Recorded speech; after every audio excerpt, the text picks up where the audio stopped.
میں chief justice اسلام آباد high court سے اپیل بھی کرتا ہوں اور ان کو خبردار بھی کرتا ہوں کہ ڈوگر صاحب عمران خان صاحب کو خدا نہ خواستہ اللہ نہ کرے کہ ان کو کوئی نقصان پہنچے، تو اگر ذمہ داروں کا نام آئے گا تو اس میں ایک نام آپ کا بھی ہوگا، کیونکہ ہم آپ سے انصاف مانگتے مانگتے تھک گئے ہیں۔ آپ سے ملاقات کی کوشش کی، چیف منسٹر خیبر پختونخوا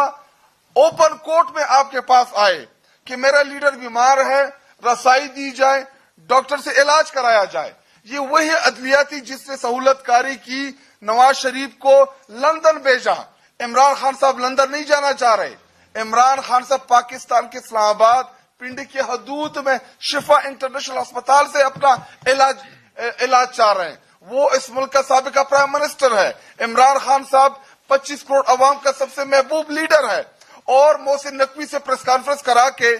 کہ جی جیسے ہم بڑے مطمئن ہو گئے تھے، کوئی مطمئن نہیں ہے ہم عمران خان صاحب کے صحت کے معاملے کے حوالے سے۔ جب تک رسائی نہیں ملتی، جب تک ہمیں عمران خان صاحب کا پتہ نہیں چلتا کہ ان کی صحت کیسی ہے، تب تک دیکھیے ابھی ہم نے بڑے